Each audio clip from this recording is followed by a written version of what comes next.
Okay, part 3, Pisces rising. It really is helpful to look at a chart for someone who's Pisces rising to really get a feel for what they're like. The chart I've chosen is one for famous physician and Ayurvedic doctor and spiritual writer called Deepak Chopra. Deepak Chopra has a medical background. He was trained as a doctor. His father was also a doctor, but his grandfather was actually interested in Ayurveda, which is a classic Indian Vedic medicine system. Deepak Chopra himself, after becoming a doctor of traditional science, moved into a big movement around self-healing and natural healing. He's extremely popular, writes prolific books, and it's well worth finding out more about him.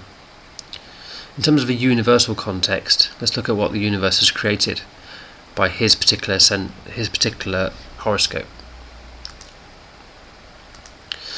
Deepak Chopra's chart looks a bit like this. I put some questions beside it. My source is Barbara Pijan's website. Deepak Chopra's site, particular horoscope looks like this. I've got a Pisces rising line there, top left. Look at that symbol again. Remember the connection between the duality there and the line.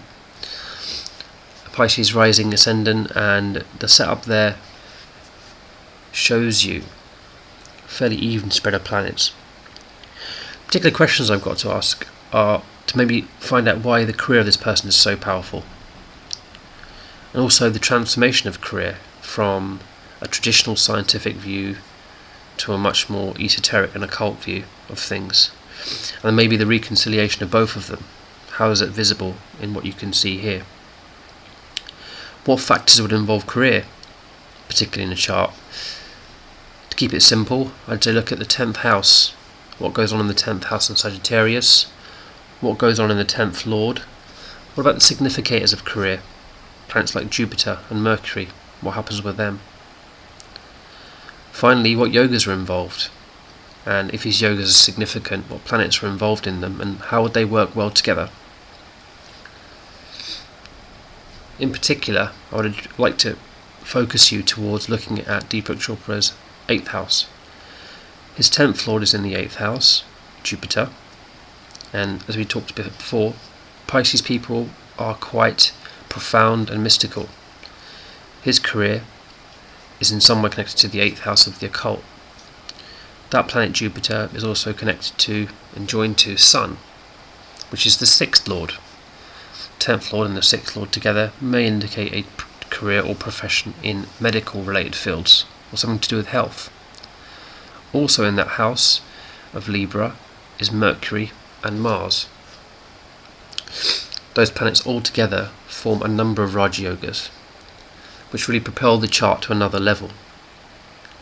I wondered about how we'd consider the way these planets work together.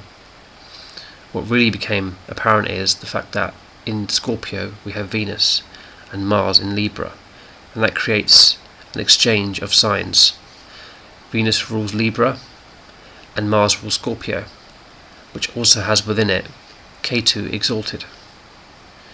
Those two swapping with each other bring the energies of the occult into the energies of the ordinary and material realm of Libra, and vice versa. A real blending of science and spirituality, very much something Deepak Chopra writes prolifically about. He has had issues with authority and traditional science, who have criticised him for producing too much hope and giving people too much hope away from normal cures. I think there is a much more detailed, profound aspect to this. Deepak Chopra talks about faith and optimism and how those attitudes alone can create positive self-healing to people. This is not necessarily in the realms of science, who don't really understand faith and optimism as a way to cure, although it is being much more widely recognised now. Deepak Chopra is much more spiritual in his outlook, saying that anything is possible and anything can be changed in one's physical being. I think his chart very much signifies that, and the way he approaches it.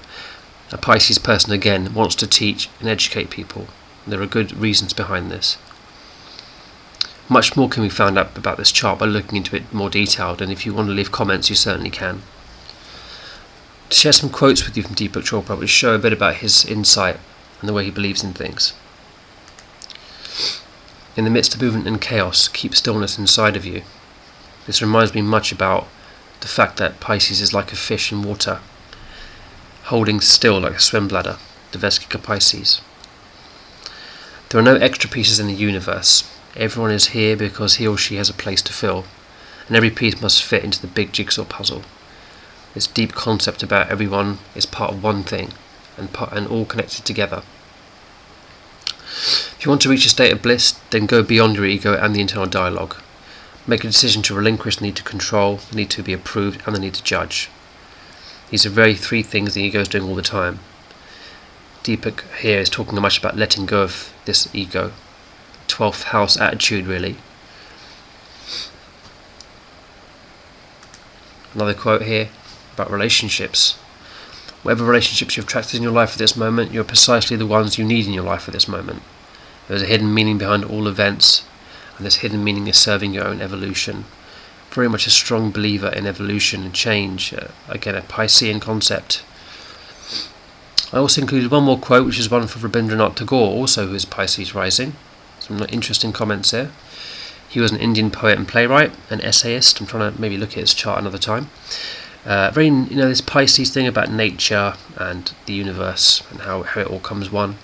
Trees are Earth's endless effort to speak to the listening heaven. You can't cross the sea merely by standing and staring at the water. Music fills the infinite between two souls. That's a very interesting link again to that Vesica Pisces image, the first film. And beautifully put, death is not extinguishing the light, it is only putting out the lamp because the dawn has come. If I revert back again to that simple symbol we saw earlier on, here, this two circles and the way they're linked to each other, this shows this flow from old onto new, and this space in the middle, which is the infinite.